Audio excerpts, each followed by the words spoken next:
Well, good afternoon. Good to see you. May I just say thank you to whomever was behind the idea of having really good coffee.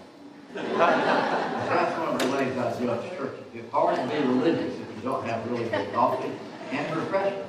And I'm really serious about that. I'll say a little bit more about that in a moment. But Cheryl and I are glad to be here. I saw her at the microphone a moment ago. I think what she maybe wants to announce is that after I finish, there'll be kind of a rebuttal on her part. There'll be like, what he should have said was this. This is what I want to go back over here. So, but I suggest we drink coffee and eat snacks while she does that. So we are glad to be with you. Cheryl and I love Ashland Place Church. We moved here in 1990. Significant time in our lives. Philip went to junior high school and high school here, and we've had a chance to live our lives with you.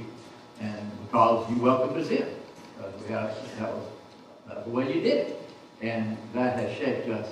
And as I mentioned this morning, we learned so much from our church members. Thank you for your response to that. I shared about Lawson Bryan, the 23-year-old who understood it is the Apostles' Creed that holds us together. And so when we're faced with other things that are questionable or anxious or troubling or fearful, it's important to know, well, what really holds us together anyway? Otherwise, we can chase a lot of rabbits and get wrapped around a lot of axles that may be very important, but might not be fundamentally what holds us together. So that's important to me to deal with real things like that. Then, thank you for picking up on what I shared about the profound experience I had with, for the benefit of those that weren't here. This is important to me. When the cabinet would always talk about Central Methodist in Fitzgerald, Georgia, what a fantastic church it was. And everything is great. Whoever we send there always goes okay. Well, I get suspicious when they say that. It can't always be that good. And oh yeah, it can. And all the preachers do well there. So when I got there, I called the church and said, I want to come preach there. So the way they introduced me was saying, we don't know why the bishop wanted to come here. But we think we're glad he's here. I said, when I got out of the car, they said all the streets on this side of town are named after Yankee General. And all the streets on this side of town are named after Confederate General. And then they told me the story about why their church was so special. I wanted to know, what is your DNA? That's a good thing for a local church to ask itself. What is our DNA? Is it what somebody else tells us it is? Or do we want, or are we being asked to have a transplant where we pick up somebody else's DNA? That would be like David. You remember the Bible story of David wearing Saul's armor and saying, that is not working good for me. So how do we know who we are? How do we be who we are? Which then allows us to appreciate everybody else and to listen to what they say and pay attention to them, but realize this is not what holds me together. I know what holds me together. So the folks at Central explained to me why 130 years later, their church is so special. They said when I got out of the car, we're different from other churches in South Georgia. And so they talked about how that was, the governor of Georgia said if you were in the Civil War, you can retire here. And Yankees retired there, Confederates. Sounds like a recipe for disaster. But when they had that Thanksgiving parade a year later, the Yankees started their parade. They arranged it where the Yankees would parade and get out of the way. So because they'd been shooting at each other last year, remember? So then the Southerners would have their parade. And when the Yankee parade got going, the Southerners said, hey man, the Civil War is over. Why don't we join the parade? And they did. And the people that welcomed me into that church are the great grandchildren who said to me, ours was a Yankee family. Ours was a Confederate family. But the church was planted right where the streets named after Yankees and the streets named after Confederate, right where the streets come together, they built a church. Because their belief was, the church, we do our best work when you put us right in the middle where everybody's all balled up and all wrapped around the axle. Because we're addicted to Jesus. We're not addicted to either side. And we can help people be set free. That's why that church, in every cabinet meeting we were in, everybody wanted to go to Fitzgerald. Appoint me there. Because they know the DNA. So that's a church well equipped for today's world. So I want to thank you for letting us come because I want you to understand that where I'm coming from, the way I put this together was I was asked by a study committee at First Methodist Montgomery to meet with them, it's about 12 of them, because they had a lot of questions. It turns out they wanted to know about the structure of the church. They wanted to know about things that they had read and heard. And I thought I'm happy to do that. Then later they asked me to do a presentation to the congregation. And I said, that's fine too, as long as you understand. So I told the congregation, about 500 of them there that night, I'm only doing this because I was asked to do it. I did not say, I have an agenda, I want to sell to people, and so give me the microphone. Let me just lay it on. So that is not where I'm coming from. And part of that is I am a pastor. And if you remember what the Bible says about pastors in 1 Peter, tend the flock of Christ that has been committed to your care. Do not be anxious, cast your anxiety on him, he'll care for you, and beware of your adversary, the devil, who prowls around seeking whom he may devour. So as a pastor, you care about the flock. And in the United Methodist Church, my flock has always been people who are all over the map in terms of their vocation, their political persuasions, their thoughts about anything. I've usually found that nobody can be stereotyped. They might seem to be very conservative about something, but you let me hang around with them enough, I'll find an issue where they are more liberal than you might think. I've known people who are very liberal, but you let me be around with them a while, they got some concerns. People are people. They're not positions and labels and things like that. So pastors keep our arms around the flock. That's who we're appointed to serve. And bishops, it's even tighter than bishops. We are, when you're elected bishop, you lose your right to vote on anything. Bishops don't get to vote on anything. Bishops are presiding officers at our conferences and at our meetings. And the job of the bishop is to maintain a level playing field for everybody. To help the body, to help the body arrive at a decision so that those that are in the majority of that can go that way, but to protect the rights of those who may not be with the majority. That's why in meetings we often say at annual conference, let's not have any clapping or booing. Not because we're against clapping or booing. It's that if we're dealing with a sensitive issue at annual conference, and let's say we got 1,000 delegates out here, and I'm sitting up in the chair, and you have exactly the answer that we need. If you don't come to the microphone because you're afraid somebody will boo you, the body doesn't get served well. Or if you do come to the microphone and people start cheering, then the body is not served well because it might make others not do that. So it's just the idea that bishops want everybody to be part of the body of Christ. And we believe that deeply. And that's where I'm coming from. So I try to provide information and trust that the body will make decisions for itself. If it can have accurate information and a chance to ask questions about what it needs to know. So, for instance, when there was one person who said to me, but it really, can you really be that balanced? Because aren't there some things you can't say because your pension might be affected by it? I said, ma'am, pensions are federally protected. Everybody's going to get their pension, so don't worry about that. And at this point, while I'm still in the Council of Bishops, it's a lifetime kind of thing, but I'm at the age where I can retire from serving an annual conference, so I have a tremendous amount of independence there also. But I'm also able to be in meetings where I can glean information and make phone calls so that I can say to people, if you ever hear anything, somebody said this, somebody did that, and you'd like to know what's the story on that, I'll be glad to make the phone call. That would be something I can do. I'll tell you about some phone calls I've made recently. And also, people need to understand that I do not easily overlook violations of the book of discipline, because that is a covenant in which we live, and we all know what it is. And as the bishop in South Georgia, my job was to live by the covenant.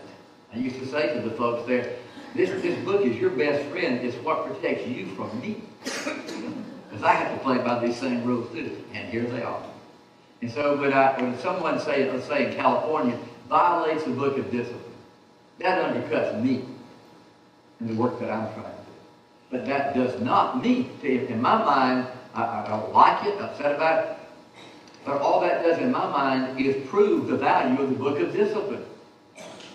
I can stay with my position and be faithful to it. It doesn't cause me to waver or to waffle on that. So we'll talk some today about important things, but I just wanted you to know, if you have an organization, if you're fortunate enough to grow to where you have 12.9 million members, which we have around the world, would you understand that 12.9 million people, you'll have a lot of kinds of people? Does that make sense to you? You can't pick an issue. But what we've got folks that have all types, and that's why it's important to me to remind us, what is it that holds us together? That we all subscribe to the Apostles' Creed. Basically the Christian faith. I didn't get into this because I agreed with you about some particular position on anything. I got into it because we all share together here the Apostles' Creed. Basically the Christian faith. So that gives me the chance to give you all the latitude you may need as long as we're together on the fundamentals, on the basis. Okay. So what I want to do, and you can tell me later on if you want to go in some different kind of direction, but if you see the Milky Way, are y'all fascinated? I'm just fascinated by the James Webb Space Telescope. You've been keeping up with that. The Hubble is really good, still being good. The James Webb was put up about a year ago, and it's seeing things infrared that scientists never knew before. And they're learning a lot about it. But recently they put out an article where they learned something that was different than what they thought it was billions of years ago. And then the way they said in the article, it's not that our knowledge was wrong. It's just that it was incomplete. That's the way I want us to approach everything, is with any issue, any crisis, any concern, let's get all the knowledge we can about it and be as precise as we can about it. So, let me just, before we look at any more of my slides, here's the thing the study committee found helpful. Some about the structure of the church. And structure is important to Methodists. There was a book about John Wesley in the Methodist Church called Organizing to Beat the Devil. Because Wesley believed you can have great theological beliefs and be very orthodox. But if you don't have any organizational structure that puts that into action, you'll just have great ideas. But so the whole structural thing for Methodists is not tangential. It's how you organize to defeat evil and to promote good and salvation in the world. And you have to do that in an organized fashion, systematically. So here's the way the Methodist Church is organized. I want you to think of 5 levels. And the reason I talk about the first one on top and work down to the local church is not that that's less important, it's that the local church is at the foundation of everything. The book of Discipline says the local church is a primary arena where disciples are made. So everything exists to help the local church with this mission. But at the top level on the chart here, we might say General Conference. General Conference meets once every 4 years, and it is the worldwide gathering. We have 12.9 million members. We're in the United States, Europe, Eurasia, Russia, Philippines, Africa, and so those people, all those Methodists there, elect their delegates who come together for General Conference once every 4 years. And the elections are based on membership. That's going to be important. We'll come back to that in a minute. Those annual conferences that have more members elect more delegates. Those that have less members have fewer delegates. It's like everything is proportional representation. So the General Conference is made up, the Book of Discipline says you can never have more than 1,000 delegates. So the formula breaks it down from there. For this next one next year, there's going to be 862 delegates from all over the world. Going to be in Charlotte, North Carolina. General Conference is the top policy-making body of the church. Nobody can speak for the church except General Conference. And global gathering. So they'll be meeting in Charlotte. Based on membership, I said. In fact, here's a good example of how it works. People can submit legislation, and a lot of it, usually 2,000 pieces are submitted. And so the first week, the group works in committees If you're on the committee on finance, all the legislation about money comes to you. If you're on the committee on children's issues, all the legislation comes there. You work in committees. The second week, it gets reported out from committees and voted on by everybody there together. So that's how that works. A good example, 2016. 2016, we met in Portland. I think that's where we were. And something amazing happened. There was a proposal. This is how policies are set. A proposal came up on the floor that the United Methodist Church for several years has been a part of a group called the RCRR, Religious Coalition for Reproductive Rights. And someone said, I think we should revisit that by looking at the website there. This is a group that did start off in a very positive direction, but they have veered now to where the website is actually not just talking about reproductive options, but it's actually promoting abortion. It's promoting, not just talking about it. And the people at the annual conference from all over, the general conference from all over the world voted to withdraw from the Religious Coalition for Reproductive Rights, not because they're against anybody's rights, but because it's their job to monitor everything that we say we support. And when it starts veering off here, then it's time to say. So that's what I mean about the policy setting in the Bible. That's what happens there. And every 4 years, you might do this and get ready for next year. I used to tell my congregations all the time, whenever a general conference is coming up, be prepared. Because any group that has proposed legislation that wants to get it up there, they're going to be coming out to talk about it, and it'll get reported by news reporters who don't know the Methodist Church. And so, like if you and I get together in a little back room ourselves and say, you know, we're left-handed. Can we agree that all the problems in the Methodist Church are created by right-handed people? Sure, let's do that. Then let's put in some legislation to do away with right. And it'll be reported as Methodist to ban right-handed people. It hasn't even gotten to general conference yet. But that's what the headline will say. So, remember Jesus talked about the wise as a serpent, gentle as a dove. Be wise. I know this is going to be a shock to you. Not everything you read in the news media is accurate. Take a deep breath. I know this is disappointing, or even online. So it's okay to be suspicious and ask questions. So as we get ready for general conference, okay, our policy on marriage and ordination is set at that level. We have a policy that was put in place in 1972 that marriage is to be between one man and one woman, and ordination is a heterosexual person. Hetero. Yeah. And so that gets a lot of play, a lot of discussion, a lot of talk. And people bring that up for discussion. It's always been reaffirmed.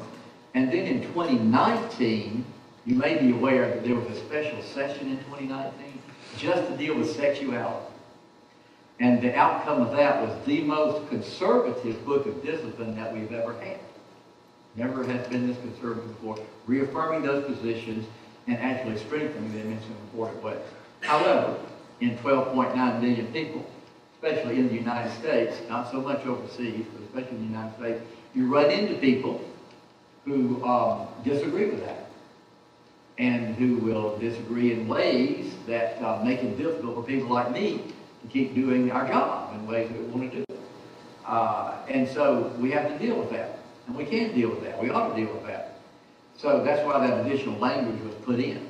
What I'm going to be waiting to see now is, does that strengthened language get used and get adhered to? I'm still waiting to see that.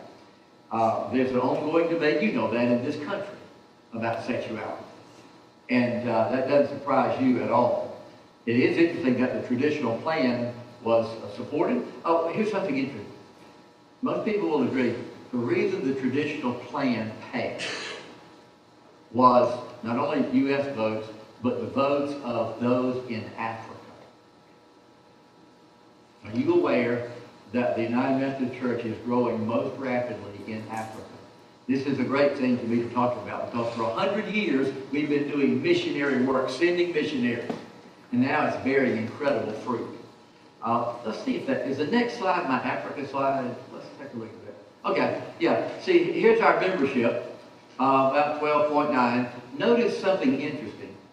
The number of members in the U.S., about 6,487,000. But then when you get outside the U.S., what do you notice? There's about the same number of members outside the U.S. This missionary thing is working.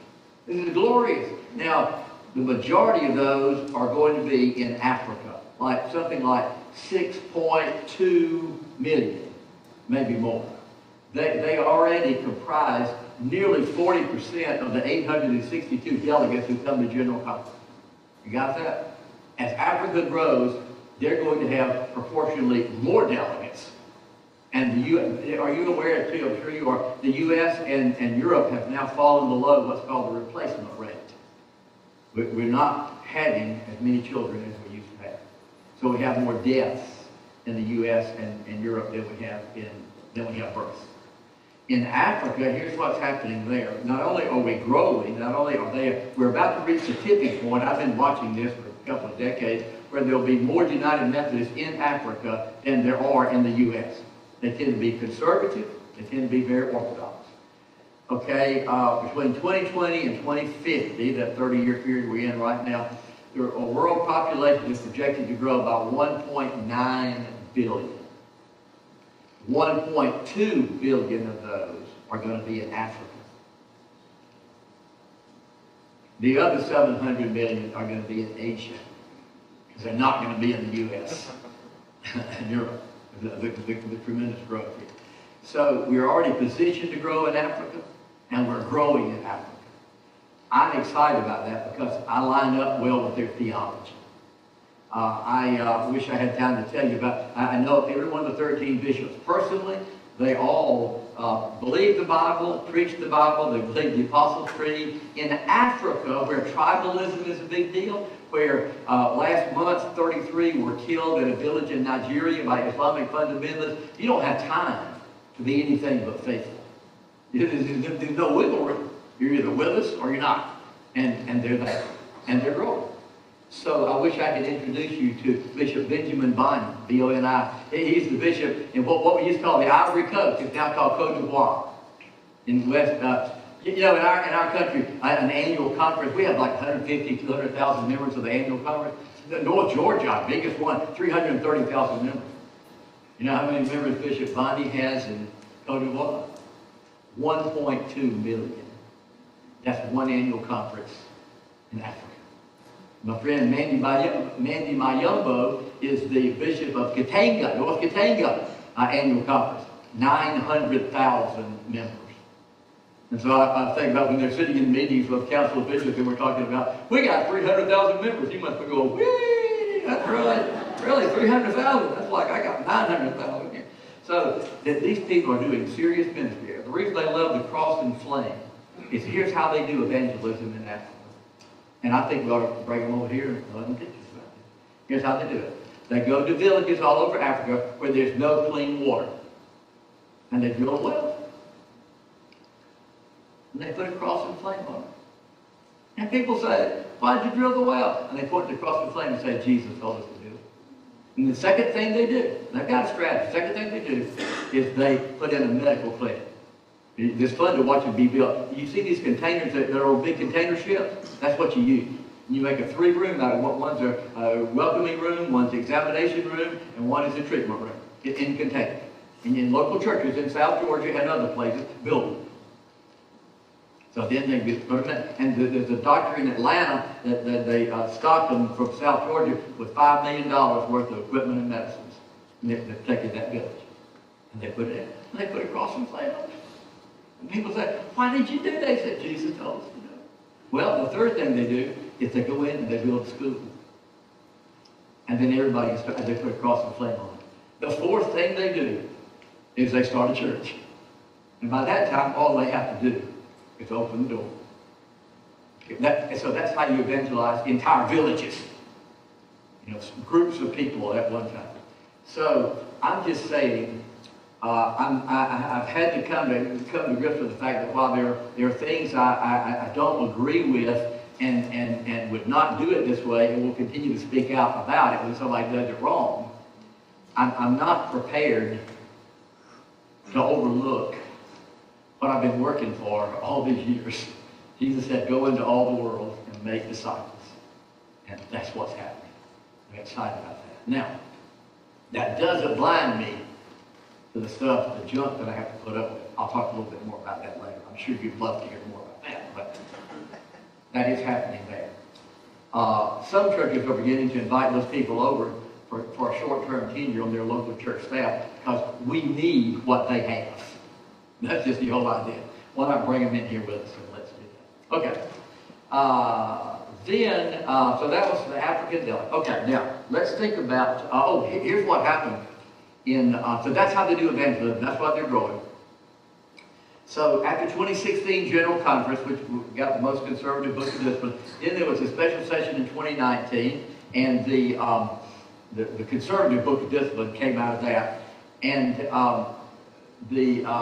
that's when this paragraph 2553 came up. That's the one about disaffiliating. It was originally put in there because it was thought by the General Conference this book of discipline is now so conservative that progressives will not be able to live with it. And we got to give them a gracious exit way to do that. They haven't left, but some conservatives are using that to leave. But it's just important to know that 2553 was originally to give a gracious exit to progressives.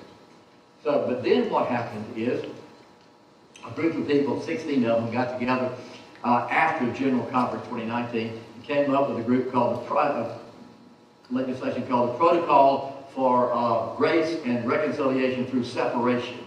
And a lot of people greeted this with great joy. It provided for there to be a separation within the Methodist movement where there could be a progressive Methodist expression and a conservative Methodist expression, and your whole annual conference could vote to go one way or the other.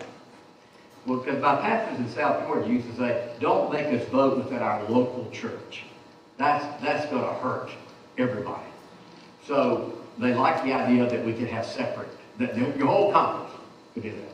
Well, everybody got all excited about that, and they're ready to go to General Conference 2020, because you meet every 4 years. We met 2016, 2020 is coming up, but what hit us in 2020? That's when COVID came. So we couldn't have that conference. And so then it was hoped to reschedule it for 2021, 2022. That didn't happen. People argue back and forth about why. I'm very sympathetic to the fact that it would be hard. It got to where to get delegates to get visas was 700 days. And so that makes it very hard to do that. Well, can you do it by Zoom? Every Zoom call I'm on, somebody gets dropped off at some point. Imagine if they were in Africa and the Philippines and all this. So that would be a chaotic situation. So some people didn't like that. And, none of us liked it. We were ready to meet in 2020. And had we been able to meet, there might have been a resolution at this point. But we didn't get there. So in the meantime, a group called the Global Methodist Church, which kind of grew out of the Wesleyan Covenant Association, which is a conservative movement in the Methodist Church, they went ahead and launched the denomination called the Global Methodist Church, UMC, because they just felt like they'd waited as long as they could. So they went ahead and did that. And I have friends. And I've helped churches disaffiliate. The best disaffiliation I ever did was Asbury Memorial in Savannah. The fellow who's the pastor there was associate to Norman Vincent Peale at Marble Collegiate Church in New York.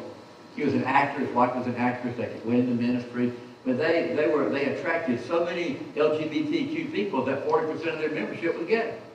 And so they said, we have to disaffiliate or we're going to lose our members because they want to get married. We want to do it. But they said to me, Bishop, we will never violate the book of discipline. Until we disaffiliate, we're not going to mess up. I said, thank you very much. So I helped them do that. So, but those are people of real integrity that you can work with all day long. So that's how the Global Methodist Church got launched, to be this kind of alternative conservative denomination.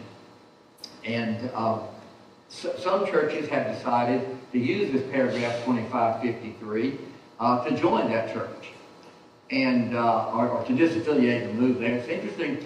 I'll show you another slide in a minute. Let's look at the next slide just a second.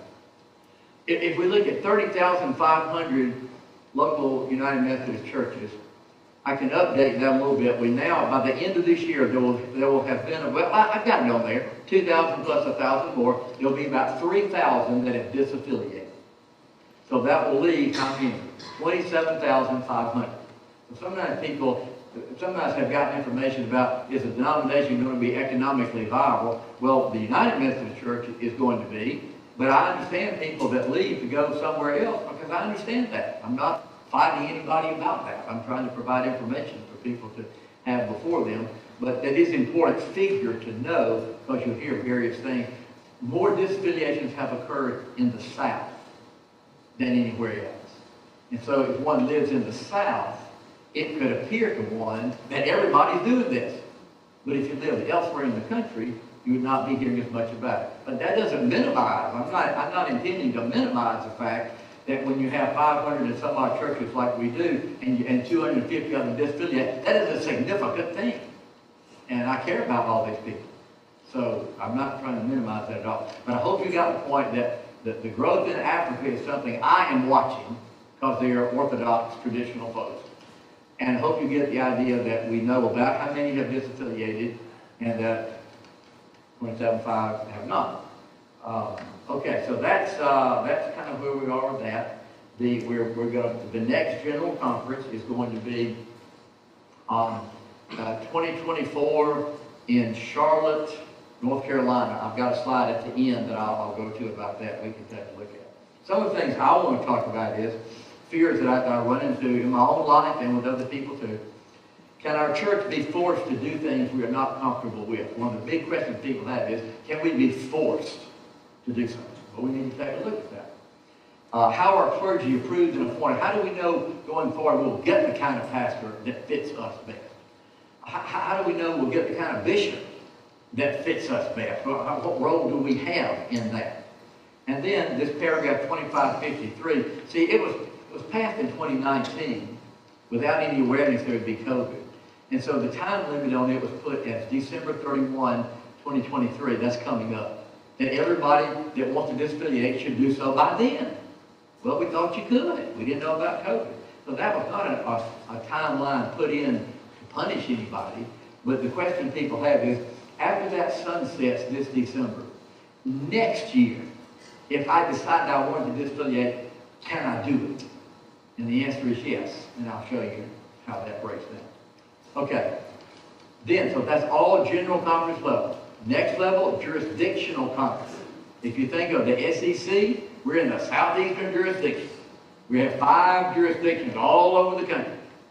The jurisdictional conferences are a good thing, but like everything else, I got one downside I'll share with you in just a little bit. So the southeastern jurisdiction. What do we do in jurisdictions? We meet once every 4 years. We go to Lake Julius, North Carolina, and the main thing we do is figure out how many bishops are retiring and how many do we need. And that's how I got elected. So that's where that happened.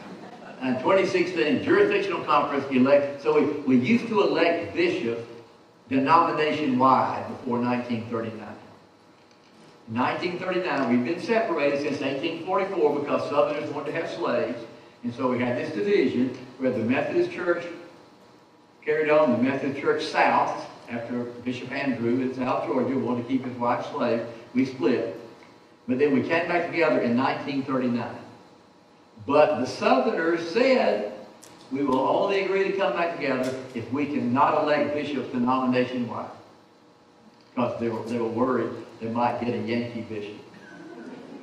Which I think is, would you agree that's a legitimate concern? I mean, I know Yankees.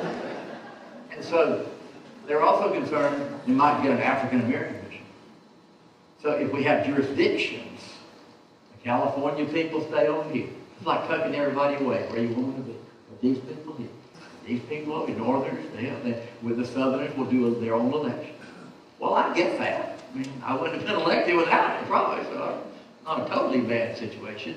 But the reason we need to know that Southerners put that in is that means, this is the part that can be changed, should be changed, I want it to be changed. In 2016, The Western jurisdiction elected Karen Oliveto. She never should have been elected. Her election was in violation of the Book of Discipline. It was appealed to the Judicial Council, which is our Supreme Court. Their ruling was improper election, cannot be, you're not a bishop. But because of the jurisdictional system, they have to send it back to the place where she was elected for them to remediate that. Well, if they elected her, what do you think? So they've never dealt with it. So I'm one of those who says, at General Conference next year or at any other point, let's find a way to change that so that when the Supreme Court of the Methodist Church issues a ruling, it applies to everybody right then, all the time. Because that's what drives a lot of us crazy. And to me, it undercuts the Judicial Council too. They shouldn't have to wait for jurisdiction to do so. So if you sense I have heartburn about that, you're right about it. Because I just don't like that about how things are. Okay, how bishops are assigned. Okay, so the global delegates all come to the General Conference I talked to you about. And our conference elects, we usually have 4 laity and 4 clergy that are part of our group. But then when you come to jurisdiction with Lake Junaluska, we have 16, we have 8 laity, 8 clergy, 16 altogether, and they vote on the bishops. So our people elect bishops. The committee that assigns bishops to your annual conference is called the Committee on Episcopacy. They are made up of 2 people from every annual conference. So if you're one of those 2 people from Alabama, West Florida, you're on that group with 24 other people, 26 people on that committee. They interview all the annual conference delegates. What kind of bishop do you need? They interview all the bishops. What do you think your strengths are? Where would you work best? And then they appoint us together. And so our annual conference has input into what bishops we get. So it would be very important if you're one of those 2 representatives from Alabama, West Florida, for you to sit in that meeting and not be asleep at the switch. And say, on a sheet of paper, here are the ingredients we need in a bishop for our annual conference. Here is what would work well, and we'll tell you what would not work well. And part of that is theological persuasion. To articulate, this is the theological stance of our conference, and this is what the theological stance of the bishop who serves us needs to be. Because a mismatch won't help anybody. So that's important to know. Then once the bishop is appointed, there's a committee on the episcopacy in this conference that is to hold the bishop accountable. And people can do that well, or they can just be asleep at the switch. But the structure is there, if we'll use it. Okay, so that's where we are, but we are represented on that. All right, let me give you an example of some bishops who have demonstrated faithfulness to the Book of Discipline. The reason this is important to me is I'm well aware of those who haven't. And you may hear news reports about some, but the bishops who are faithful, which is the majority of them, don't write blogs about how faithful they are. And they don't grant news. So you take Bishop Devedar in Boston, the New England Conference. Somebody in his conference made a motion about human sexuality that he knew was in violation of the Book of Discipline. And he ruled his conference out of order. That's what bishops do. And he didn't rub it in their face. He didn't announce, I ruled you out of order. Look, I upheld discipline. That's what we do daily. And there are lots of people that do that. Lots of bishops that do that. Another was Bishop Frank Beard. I love Frank Beard. He's in northern Illinois. One of our African-American bishops, faithful, loves fishing. Just a great guy. Solid Christian. Have any of you gotten news articles? Anybody sent you any worrisome emails about somebody called Miss Pentecost? This is one that's been circulated some, so you'll know about it. You know, Pentecost is like a big festival coming next week. This is a person named Isaac Simmons in Illinois. Isaac Simmons, I don't know exactly, I'm not representing Isaac Simmons, so I don't want to misrepresent him, but he will, from time to time, he dresses like a woman. And he didn't share that with the district committee on ministry. Some of you here have been on district committee on ministry. He just appeared before them and said, I'm in a Methodist church here in Chicago, and I may be feeling called to ministry, and I want to explore it. And they said, well, okay, we'll give you the candidacy guidebook. You don't have any status at this point, but you can study. He goes out and says on his website I'm a cross-dresser, and I call myself Miss Pentecost, and now I'm a candidate for ministry in the Methodist Church. Well, the committee just told him, you're nothing. We're going to let you read the guidebook. Nobody has approved you to do anything. So you see how he took the agenda and did that with it. So people set that out, and once again, like people will do, people read, oh, the Methodist Church is doing this. So I picked up the phone and called Bishop Frank Beard, who is his bishop. And I said, Frank, tell me about this. He said, Lawson, I'm so glad you called me. Because that's what nobody does. They blog about our conference, and they cut and paste stuff that they read, but you actually called me, Lawson, this is great. I said, well, tell me about Isaac Simmons, buddy. I said, well, first of all, he has no status. And then the church that he goes to put his name on their masthead as saying he was associate minister. So I called him and said, you got to take it down. He doesn't have any status. Can't be that. And so it's a small membership church, about 100 people in that church in Chicago. And so then Isaac Simmons, Miss Pentecost, puts out some videos that are very, very vulgar. They're just vulgar. And so Bishop Frank Beard arranges, as the book of Matthew says we should do when we have a disagreement with somebody. He doesn't write about it. He says, let's have a face-to-face meeting. Let's have some witnesses here with us. And so he met with Isaac Simmons and said, I just thought I ought to meet with you and tell you are out of harmony with the United Methodist Church. While you have no status now, I want you to know you're not going to have any status. You're never going to be ordained. That's not going to happen. I just wanted you to know that. Now, he didn't then, Bishop Beard didn't start writing about, look what I did. Look what I did. I really lowered the boom on him. That doesn't give us great joy. It does give us a sense of faithfulness and fulfillment. So I want you to know there's some very faithful people who are getting zero credit for anything that they are doing here. I could also talk about Bishop Sharma Lewis. Sharma's prosecuting some charges against some people in Mississippi right now. And yeah, it's not fun, but if you say you're going to be faithful, and if we have a grievance procedure, and if you violate the book of discipline, there will be charges. And we will go through them. That way everybody knows this is serious. So Sharma's doing that. Traditional Orthodox Bishop. Bishop Leonard Fairley in Kentucky, Traditional Orthodox Bishop. Bishop Debbie Wallace Paget, Traditional Orthodox Bishop. Bishop David Graves, Bishop James Swanson, Bishop Jimmy Dunn in Oklahoma, Bishop Bob Farr in Missouri, Sandra Steiner Ball, and Jonathan Holston in South Carolina. And he's going to be the president of the Council of Bishops in a couple of years. He's president-elect now. So I'm excited about that because he's Southeastern Conference, solid, biblical, Orthodox Bishop. So I'm looking forward to that. Okay, so that's the jurisdictional conference. That's what happens. You can elect bishops, and that's what goes on there. And if you ever hear a read of a bishop saying or doing something that looks to you like it is not in sync with the Christian faith, I'm serious. If you would let me know, I don't mind making a phone call. In fact, I said to some of the newly elected bishops in Chicago 2 weeks ago, look, I'm doing presentations, and I'm talking about people being faithful. Are you one of them? Can I say that about you? Don't let me say it if you're not going to be faithful to the book of discipline. But I need to know. So at the very least, I can have conversations and get back to you. Something like that. But now let's come to the annual conference, because the book of discipline says the annual conference is the basic body of the denomination. Now, that's real important language. If you wanted to sue the Methodist Church, who would you sue? I mean, like, where are we located? We don't have a pope. Where's our headquarters? We don't have a headquarters. It's really neat to be part of a group that's hard for people to sue because they can't figure out where we are. Gotta love that. No, not at this address. But where we exist is in the annual conference. This is the basic body of the church. And we are the Alabama West Florida Conference. And the annual conference, I have to remind myself of this because I get out of shape about some things people do in other areas. But the annual conference is ours. It has a good deal of autonomy.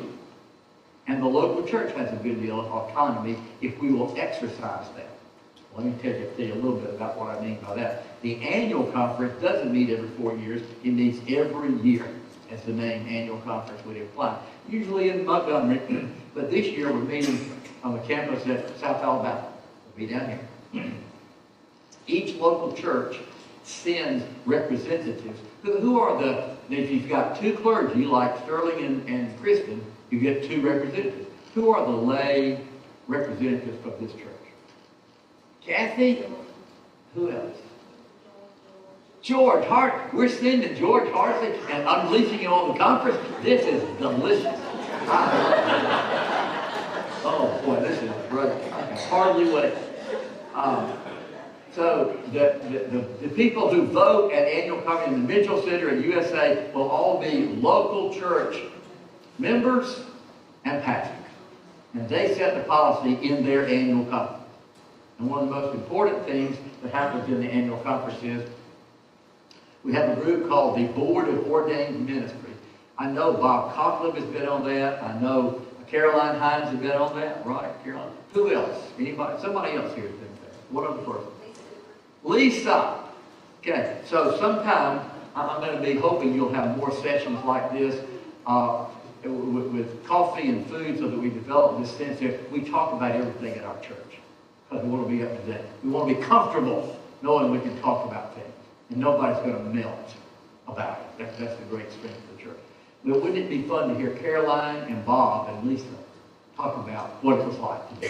Because they are the group that assesses people who want to be clergy. And it's a multi-year process. They have various ways they assess them. And then at the end of that process, they can vote to tell the bishop, these people can be ordained. We have checked them out.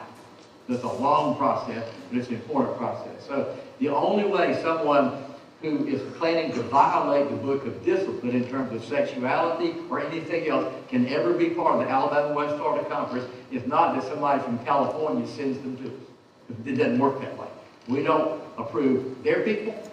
They don't approve our people. So it's our Alabama West Florida people on that board who get to pass on people.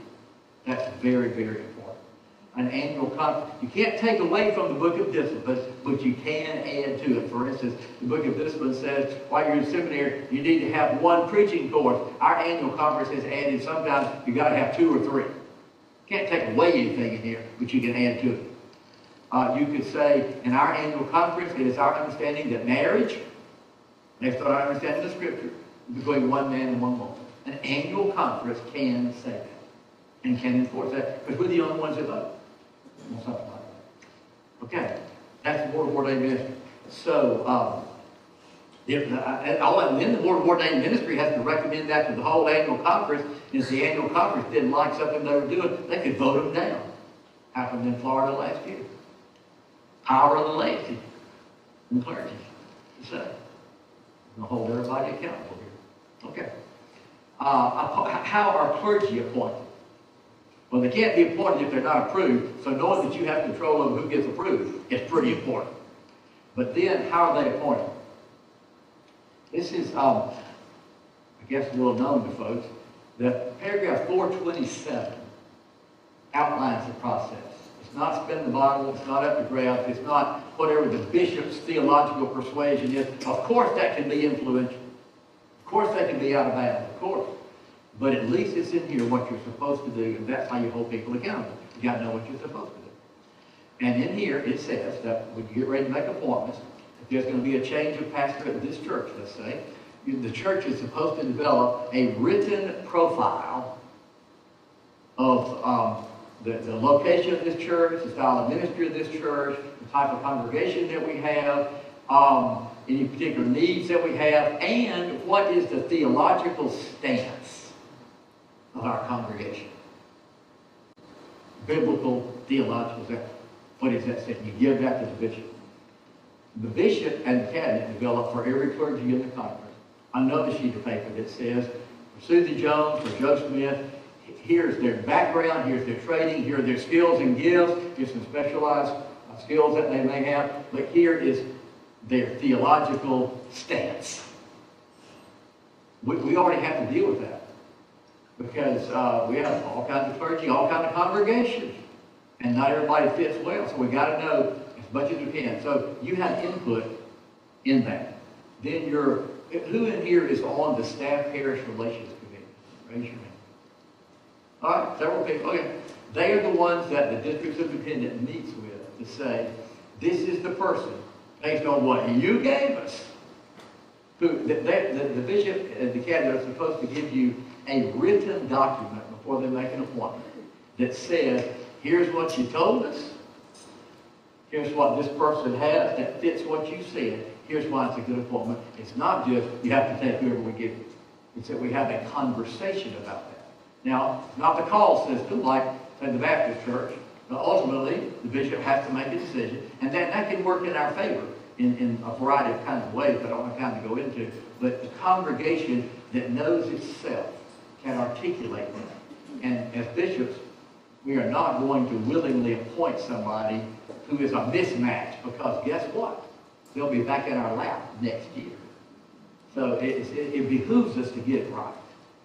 So I want you to know how you have input through your Staff Parish Relations Committee, that profile. Okay, we talked about general, jurisdictional, and the annual conference. Let's now talk about the district conference. All the churches in the Mobile area are called the district conference. And they get together once a year, and they can do ministry like support Dumas Wesley Center, is that still down the street here? And various things that ministry will do together in the area here, that we do better collectively. We vote on mission projects and budgets. That's our local. We're represented there by our annual conference delegates and certainly others as well. But now let's move to the local church level. Because the local church, as I said earlier, is the most significant arena where disciple making occurs. And some interesting things about that. The local church has a good deal of autonomy. Did you know that paragraph 340.2, I mean, I've got it down to point 2. Paragraph 340.2 says, and I quote, no Methodist pastor can be forced to marry anybody. That's pretty important to those of us that are clergy. What if somebody who was one of your most vociferous, powerful members wanted you to marry their son or daughter, and you did premarital counseling, which you are required to do, and said, as I've done twice in 40 years, I cannot marry you. If you get into counseling, I may be able to. But I see some abusive issues here. I'm not going to marry. And you don't have to marry them. You can just say, I'm not going to marry. But that would also include, you can't be forced to marry anybody of any particular sexuality, sexual preference. That's extremely important to know. Also, did you know that paragraph 2533 says, local church trustees decide who can use the church. Well, do we have any trustees here? Anybody else trustee? The trustees have charge of all the real property of the church. Y'all talk about that all the time. Are we properly insured? What about liability? But before somebody can use the building, you're some group from town, you're supposed to say, are their values in sync with the Christian faith in the Methodist church? But also, a local church can decide, these are the type of weddings we will do in our church, and here are the kinds of weddings we will not do in our church. I'm just saying, it's important to me that you know the autonomy you do have. That's very, very important to know that. Also, each local church has autonomy about what it teaches. There's no master agency that sends out documents that we have to use. In fact, most churches, you pick your own curriculum. Some of you are in Sunday school classes that pick whatever book you read or study. But even with children, you can have a wide variety of curriculum, so there's no party line. There can be a party line built into the curriculum, but in the United Methodist Church, that is such these days that you have to pick what curriculum you want to use, and we do that by reading and studying it in assessment. And so I'm teaching a class right now on Sunday morning of 30-year-olds and 40-year-olds, and they want to study the same curriculum their children are studying so they can know what Bible verses their children are studying and talk about it more when they get home. So that's what I build a lesson around children's curriculum. And it's called Basic Bible Stories, put out by the Methodist Church. Absolutely fantastic. So if there's anything taught in a United Methodist Church that is out of sync with the Bible or the Book of Discipline, it's because that local church has allowed that to happen. Do you hear what I'm saying? There's no czar of the curriculum. Let's oversee. Sometimes I wish there were a little bit of one to see what some churches use. But hey. Now, there's another thing called the trust clause that it's just important to remember. I hear people say, did you know we don't own our property? That's never been how the trust clause was understood. Well, the trust clause, you remember Acts chapter 2, where it says the believers had all things in common? Whenever anybody had a need, they took care of their need. The trust clause doesn't mean you don't own your property. The trust clause means you own your property and you are co-owner of every other Methodist entity and institution around the world. That's why I tell people, when you go to Lake Junaluska, North Carolina, that is your lake place. You own it. It's the idea of the worldwide communion of the Christian faith, that we're all co-owners. And another way you can see that you own your property, if you sell a parcel of land out here and you get the proceeds, you don't have to give it to the conference. You keep it to yourself. Now that means that what the trust clause says is we hold all this property in trust for the whole Methodist Church. So when people disaffiliate, they are released from the trust. And now they have sole ownership of that property. And that's all fine too. I've done that with others. It's all okay. Here's the thing I think local churches are not spending their time on that they ought to do. When our son Philip discovered he had cancer, he sat down and he wrote out an affirmation of faith. I've got it on the phone, but I won't look it up right now. And he wrote in there about faith in God. Our marriage is strong. We have family support. It's going to be tough, but we're going to get through this. I'll be 30 or 40 statements. If local churches would simply use this time right now, I'm talking now and in the months ahead, to have some fun saying, what holds us together? What are the basic behaviors and commitments that make Ashland Place the Ashland Place? Put it in writing, put it up on the wall. Say to the bishop and the district superintendent, this is who we are, buddy. And this is who we're going to be. Operate in sync with that. And everything will be fine. You can do that. And it would be actually, what church members tell me is more energizing than worrying about things. We talked about what is God doing among us, how did God bring us together, what are our basic behaviors and beliefs that make us who we are. So I encourage you to do that. All right, let's see if I got one. Here's the other thing I promised too. So 2553 sunsets into this year. So what about this 2549? Well, 2549 is the paragraph in here we have used for 4 decades to exit churches from the Methodist Church. Every year at annual conference. Jeff knows this, he's been there, those of you that have been there. We always have this section, your eyes may glaze over, but it's the property matters, where a local church has gotten to the point that they can no longer sustain their property. They're down to 3 members. The Methodist Church, we can't just close you. There's a process to follow. And that's 2549. And that's how we officially close churches. So what this annual conference, the conference trustees have said, 2549 says the trustees of the Alabama West Florida Conference can do this. And so what our conference has said is we'll do it. If you don't use 2553 to disaffiliate, but we'll get into next year, and you decide you want to, we'll use 2549, but the terms will be the same as currently spelled out in 2553. So no bait and switch about that. And some people, naturally, it's okay to raise questions. I've had some people raise, but what if somebody appealed that to the Judicial Council and they said you can't use it, that's not what it was intended for? I said, well, let's think about 2553, which was intended for progressive churches to exit. It's been used by conservative churches. You can use these things. What if the Judicial Council, first of all, I don't think the Judicial Council would take it up. Because it clearly says this is a power given to the annual conference trustees. But even if they did, they might rule, we're not going to touch it. But even if they said, no, you can't use it, you can still use it. They don't have an enforcement order. They said Bishop Oliveto can't be served. She's still there. And so if I'm presiding over the annual conference, we can use 2549. Because it says my conference trustees have the authority to do that. So that's what our bishop has put in place with our trustees. That's really important to me. Really, really important. The last one is, it's currently being used that way too. South Carolina bishop said, I'm not going to let anybody use 2553.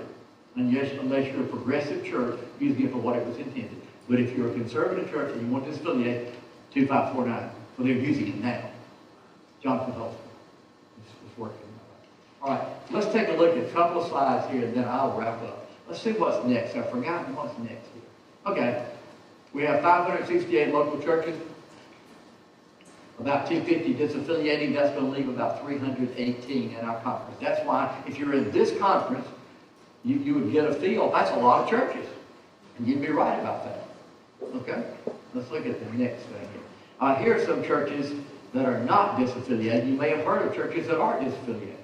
But this is just a list of churches that have studied this and have decided we're right where we need to be. Is Trinity Birmingham up there? Yeah, Trinity Birmingham is right here. Trinity Birmingham, large membership church, they did a study of their congregation and found out how many of you would stay a part of the church if we went to the Free Methodist Church, the Global Methodist Church, if we become an independent church, or if we remain in the United Methodist Church. They found out we will lose more members by not staying in the United Methodist Church than staying. So that was their decision to do. These are churches from all around here that have decided to do that. Okay, let's look at the next one. Annual conference matters, basic body of the church. I've already talked about how we get our bishop, about clergy, how appointments are made. Let's go to the next one. Local church trustees have charge of all the property. Pastor cannot be forced to perform a wedding. Out of autonomy. Okay, let's move on to the next one. Okay, April 23, May 24, 2024, Charlotte, North Carolina. 862 delegates, 14 committees. Some legislation that might be considered. I don't know what's going to come up. We don't know until we get there. But that second one up there, overlapping regional conference plan, that's some legislation somebody's filed. Sometimes legislation doesn't make it out of committee or makes it out with a non-recommendation, but who knows? The way that, to give you one example of that, what that overlapping regional conference would be, is it would provide for two expressions of the Methodist Church, one progressive, one conservative, but they would cover the entire United Methodist Church. So if we were part of a conservative expression of the United Methodist Church, we could start churches in California from the Alabama West Florida Conference. We could just spread all over the country. Probably be a good idea to do that too. So I'm just telling you, this is kind of like a regionalism, in case you hear that. Regionalism has a positive, has an upside, it can have a downside, so I'll be watching closely anything that gets discussed. Africa is a region all by itself. And so we are aware that Africa is different from the United States. So some parts of the book of discipline, not basic beliefs, but some parts of the organizational structure, they can adapt for their region. If regionalism means the U.S., delegates all meet to talk about matters that pertain to the U.S. that are boring to the Africans, then we might have a U.S. region. But what I would be watching closely for is we don't want to be having each region determine basic beliefs and basic policies that guide people. You can't tamper with the Constitution. So I would be opposed to anything that, I'm not saying there will be anything in that direction, but you got to read carefully everything that comes up. Let's look at the next one. I've already told you, is it too late? I've already given you examples that would indicate it's not too late. Is there anything else up here? That may be my last slide. So what? That Leanne. You know, Leanne, undermining the ministry of somebody is a chargeable offense. I put that in there because, so what does all this mean? Let's look at the next slide here. It means that we should all rejoice that we care passionately for this church. One of the things I'm really missing is that United Methodist churches are missing a great opportunity to witness. By saying to people, if neighbors say, oh, we're concerned about here, y'all are really dealing with the issues of the church. Well, yeah, but everybody is. And what we're doing is we're going to be witnesses for Jesus Christ by the way that we deal with it. There are people who will join a church that knows how to have meaningful conversations without getting wrapped around the axle. There are people who would welcome that so much in this culture. That kind of church would stand out enormously. It's not a matter of take a stand here, take a stand there. Take a stand with Jesus. Let that be your stance. And let that be the embrace that includes everybody. And make it plain that we're not going to drink the Kool-Aid of any particular group because we know who we are and what holds us together. So read the articles of religion that are in the book of discipline. And reconnect with lessons learned. Is somebody ever going to meet and talk about what lessons have we learned at Ashland Place about what makes us who we are? Are those ever going to get written down? And then say, that's who we're going to be. Practices that build unity and overcome problems. First of all, take an interest in each other. Ask the people in your church, is there anything you need from me today? And if there is, help get it for me. And share our admiration for each other. I thank God that you're here, that you're committed to Jesus Christ, that you care enough about this. And then lastly, turn toward each other instead of away from each other. The last image I want to share with you that I hope we churches would let go. Do you remember the evening of Easter when these two disciples are leaving Jerusalem because they think Jesus has died? The place is imploding. Religion's gone down the drain. No, we're not going to make it like we thought it would. It's all going to heck in a handbasket. But they're walking to Emmaus. And there's this stranger walking with them. You remember that? And they're talking about how terrible everything is. The movement's going down the tubes here. And the stranger says, really, tell me about it. Because Jesus said they don't know it. And he said, tell me more about it. And they lay it all out for him. And they get to where they're going to go, and they invite him in for supper, and in the breaking of bread, their eyes are open and they see Jesus. What if local churches would say to their neighbors, would teach the work, don't depend on the community to know how to do this work. Look around you. How well are people doing? These are not the experts. But what if you were to say, in our church, we're walking together, but we know that we're not walking alone. We're not going to make any decisions till we break the bread and host at the table. Now that's going to be radical. People are not going to get it. Don't be prepared for anybody to tell you, I think you're really great. This is not popular because everybody's doing so much cultural Christianity. But if you were to do this, that would be an amazing gift to some people to know that there's a church.